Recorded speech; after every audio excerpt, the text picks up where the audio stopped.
मोदी सरकार ने जेनजी को दिया धोखा। सीजेपी ने फिर किया बड़ा आंदोलन का ऐलान। जेनजी को हल्के में लेना मोदी सरकार को पड़ गया भारी। जी हाँ, क्या वाकई जेनजी को हल्के में लेना मोदी जी को बहुत भारी पड़ने वाला है? क्या सरकार ने सीजेपी से जो वादे किए थे अब उन्हीं वादों से पीछे हट रही है? और क्या एक बार फिर से दिल्ली से लेकर देश के दूसरे हिस्सों तक आंदोलन की चिंगारी फैलने वाली है? जहां आज के इस रिपोर्ट में सब कुछ आपको बताऊंगी। क्या क्या वादा खिलाफी की है वो भी बताऊंगी, क्या क्या सीजेपी ने बयान दिया है वो दिखाऊंगी, और किस तरह से एक और आंदोलन जंतर मंतर पर आज भी हो रहा है। तो वीडियो को आखिर तक जरूर देखिएगा। नमस्कार, मैं हूं राधा राणा और आप देख रहे हैं प्यार भी। दोस्तों, मोदी सरकार ने धोखा दे दिया है। सीजेपी ने दोबारा से सड़कों पर उतरने का ऐलान कर दिया। जी हाँ, क्या वाकई जेनजी को हल्के में लेना मोदी सरकार को बहुत भारी पड़ने वाला है? जहां दोस्तों बता दूं, खबर है सीजेपी की तरफ से कहा गया है कि मोदी सरकार के जो मंत्री थे, जो हमसे बात कर रहे थे, डायलॉग कर रहे थे, जो लिखित में आश्वासन हमें दिए गए थे, और उसके साथ साथ जो पूरे देश के सामने ज्वाइंट प्रेस कॉन्फ्रेंस में जो बातें की गई थी, जो वादे किए गए थे, सरकार अपने वो वादे पूरे नहीं कर रही है। सरकार उन वादों से पीछे हट रही है और लिहाजा अब हम दोबारा से सड़कों पर उतरेंगे। जी हाँ, ये ऐलान हो चुका है सीजेपी की तरफ से। जरा बड़ी हेडलाइन आपको दिखा दूं इसी पर। सीजेपी ने केंद्र सरकार पर लगाया विश्वासघात का आरोप, दोबारा आंदोलन की धमकी दी। और हेडलाइन देखिए, कॉकरोच फिर सड़कों पर उतरेंगे। सीजेपी ने दी आंदोलन की चेतावनी, सरकार पर वादा खिलाफी का आरोप। एक और हेडलाइन देखिए, क्या केंद्र सरकार के खिलाफ फिर प्रदर्शन करेगी सीजेपी? 24 अगस्त को बुलाई गई बैठक। हेडलाइन आपने देखी, किस तरह से मामला आपको थोड़ा बहुत तो समझ आ गया होगा। देखा दोस्तों, यहाँ पर देखिए, एक समीक्षा बैठक सीजेपी की होने जा रही है, आज होने जा रही है, यानी कि 24 अगस्त को होगी। लेकिन एक बात को यहाँ पर आप लोग समझिए, 25 तारीख को सीजेपी और सरकार के मंत्रियों के साथ जो है एक ज्वाइंट प्रेस कॉन्फ्रेंस हुई थी। 25 जुलाई की मैं बात कर रही हूँ, पिछले महीने की, जब आंदोलन अपने पीक पर था, जब आंदोलन बहुत तेजी से बढ़ रहा था। और 25 जुलाई से और कल यानी कि 25 अगस्त हो जाएगा, यानी कि 24 घंटे के बाद एक महीना पूरा हो जाएगा। अगर एक महीने में सरकार को अभी भी जो वादे किए थे, 1 करोड़ का मुआवजा देने की बात कही गई थी, जो केस थे वो वापस लेने का बात यहाँ पर कही गई थी, और उसके अलावा जो बाकी वादे किए गए थे, अगर एक महीने में सरकार सिर्फ इतना सा काम नहीं कर पा रही है, यही तो हो रहा है ना दोस्तों, यही तो हो रहा है। एक महीने में कोई भी कार्य यहाँ पर पूरा नहीं हुआ है। लेकिन इन सब के बीच आश्चर्य वाली बात यहाँ पर यह है कि जिस प्रोटेस्ट ने, जिस आंदोलन ने मोदी सरकार को घुटने टेकने पर मजबूर कर दिया था, पहली बार अपने शिक्षा मंत्री का, धर्मेंद्र प्रधान का इस्तीफा देना पड़ गया था।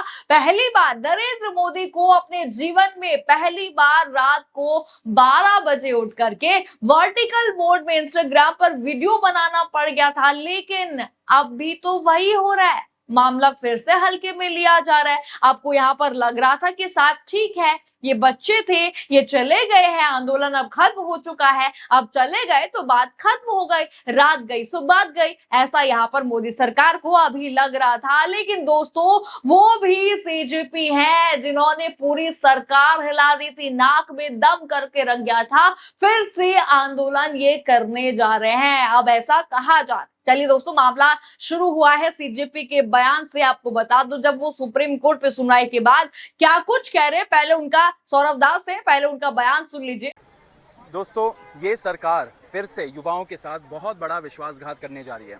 आज सुप्रीम कोर्ट में जो बंच ऑफ पिटिशंस है, जिसमें पुलिस ब्रुटैलिटी, मतलब जुलाई 20 को जो युवाओं के साथ बर्बरता हुई थी जंतर मंतर में, उसके बारे में पिटिशंस का हियरिंग था। उस हियरिंग में हम दोनों गए थे। वहां पे आज सुप्रीम कोर्ट के जजेस ने क्लियर कर दिया, एंड सरकार से क्लियर करके बोला कि आप हमें एफआईआर्स, जो सारे देश भर में एफआईआर्स हुए छात्रों के खिलाफ, युवाओं के खिलाफ, उसका एक लिस्ट दे दीजिए। वो लिस्ट मिलते ही हम अपना आर्टिकल 142 पावर यूज करके वो सारे एफआईआर्स को एक झटके में खत्म कर देंगे, क्वॉश कर देंगे। लेकिन सरकार की मंशा आज वो नहीं लगी। सरकार हेजिटेट कर रही थी, सरकार चुप रही, सरकार ने कोई कमिटमेंट नहीं दिया। सुना आपने, कह रहे हैं 18 अगस्त को सुप्रीम कोर्ट में हुई सुनवाई के दौरान कोर्ट ने केंद्र सरकार से 3 बार देश भर में छात्रों प्रदर्शनकारियों के खिलाफ दर्ज एफआईआर की एक लिस्ट देने को कहा। इस सूची से कोर्ट को संविधान के अनुच्छेद 142 के तहत अपने विशेष शक्तियों का इस्तेमाल करके इन मामलों को एक साथ रद्द करने पर विचार करने में मदद मिलेगी। यानी कि 3 बार कोर्ट ने कह दिया, केंद्र सरकार को यहां पर कह दिया। सीजेपी के अनुसार बार बार पूछे जाने के बावजूद केंद्र सरकार ने पूरी लिस्ट देने का कोई वादा नहीं किया, बात नहीं मानी सुप्रीम कोर्ट की। अब सवाल है कि यहाँ पर वादा खिलाफी क्यों की जा रही है बच्चों के साथ? जब आपने वादा यहाँ पर किया था, सुप्रीम कोर्ट भी जवाब मांग रहा है, 3 बार मांग चुका है, आखिर तब भी क्यों यहाँ पर चुप्पी साधे हुए हैं? क्या इतना हल्के में आप बच्चों को इस वक्त ले सकते हैं? ये भी सवाल यहाँ पर आखिरकार बनता है। अब देखिए दोस्तों, इसके बाद भी सीजेपी पीछे नहीं हटी है। जरा रिपोर्ट स्क्रीन पर देखिए। कॉकरोच जनता पार्टी सीजेपी ने 24 अगस्त को अपनी नेशनल वर्किंग कमेटी की बैठक बुलाई है। इसमें विरोध कर रहे छात्रों और युवाओं से किए गए वादों पर केंद्र सरकार के रुख को लेकर बातचीत की जाएगी। सीजेपी प्रवक्ता सौरभ दास ने अपने समर्थकों से कहा है कि अगर जरूरत पड़ी तो वो एक और शांतिपूर्ण देशव्यापी आंदोलन के लिए तैयार है।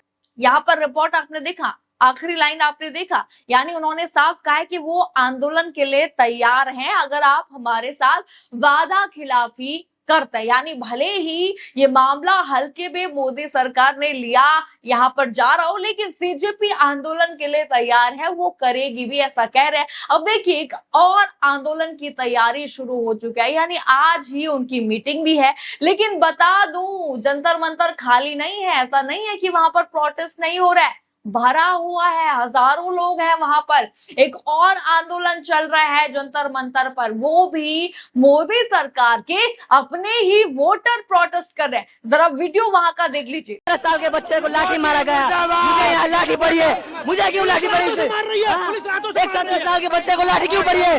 मोदी जाना चाहिए नहीं आएंगे। महिपाल मकराना जी की टीम आ रही है, दोबारा आएंगे। राज शेखावत चल जाएगा, भूखे साल भर चलेगा, 100 साल तक चलेगा। पहली झलक 2027 में दिखाई देगी। दोबारा इसी जंतर मंतर पे आएंगे। गणतंत्र की हत्या करेगा, इसलिए तुझे चुना था हमने 2014 में। मोदी हमारे गणतंत्र की हत्या करेगा, तुझे क्यों चुना था हमने? देखा आपने कितनी भीड़ है वहां पर, हजारों की संख्या में प्रोटेस्ट हो रहा है। अब देखिए, बता दूं, आंदोलनकारियों ने संकल्प यहां पर लिया है कि जब तक आरक्षण, SC/ST एक्ट और यूजीसी के मुद्दों पर समाधान नहीं होगा, तब तक धरना जो है यहाँ पर जारी रहेगा। इसीलिए वहां पर प्रोटेस्ट हो रहा है। अब बता दूं, सवर्ण समाज से लेकर करणी सेना से लेकर काफी संख्या में लोग हैं जिन्हें ज्यादातर कहा जाता है कि मोदी सपोर्टर है, मोदी वोटर है, कि कुछ हो जाए ये मोदी जी को ही वोट करता है। लेकिन गजब की बात देखिए, आज वही लोग सड़कों पर है। खैर दोस्तों, फिलहाल तो एक और आंदोलन का आगाज हो चुका है सीजेपी की तरफ से कि आंदोलन वो लोग करने वाला है। आज मीटिंग भी है, क्या कुछ मीटिंग में होगा ये भी देखना दिलचस्प यहाँ पर रहेगा। एक तरफ देखिए, सरकार के खिलाफ विपक्षी आंदोलन होते हैं, और दूसरी तरफ अब ऐसे वर्गों के लोग भी अपनी मांगों को लेकर जंतर मंतर पर पहुंच रहे हैं जिन्हें बीजेपी का समर्थक माना जाता रहा है। तो क्या इसे मोदी सरकार के लिए चेतावनी माना जाए, या फिर ये सिर्फ अपनी अपनी मांगों को लेकर चल रहा अलग अलग आंदोलन है? इसका जवाब तो वक्त ही यहाँ पर देगा। लेकिन दोस्तों, एक बात साफ है, सीजेपी ने दोबारा आंदोलन की तैयारी शुरू कर दी है। अब सरकार के सामने सवाल सिर्फ आंदोलन का नहीं है, सवाल है उन वादों का जो आंदोलन खत्म कराने के समय किए गए थे। यहाँ पर कहा गया था कि हम ये करेंगे, ये करेंगे। 3 वादे उन्होंने मान ली थी, धर्मेंद्र प्रधान का इस्तीफा तक दे दिया था। क्या सरकार अपने वादे पूरे करेगी? क्या छात्रों और युवाओं से जुड़े मामलों में दर्ज एफआईआर को लेकर कोई ठोस फैसला होगा? क्या मुआवजे और दूसरे आश्वासनों पर सरकार जल्द कार्रवाई करेगी? और सबसे बड़ा सवाल, क्या सीजेपी का दोबारा सड़क पर उतारना मोदी सरकार के लिए एक राजनीतिक मुश्किल खड़ी कर सकता है? अब आपकी राय हमें अब बताइएगा कमेंट सेक्शन में। आपको क्या लगता है, क्या मोदी सरकार को सीजेपी के किए गए वादे को तुरंत यहाँ पर पूरा कर लेना चाहिए? क्या सीजेपी को दोबारा देशव्यापी आंदोलन करना चाहिए? आपको जो भी लगता है कमेंट बॉक्स में अपनी राय जरूर बताइए। खबर आपको पसंद आई हो तो वीडियो को लाइक करें, शेयर करें और चैनल को सब्सक्राइब करना बिल्कुल मत भूलिएगा। और बने रहिए PRB के साथ। धन्यवाद।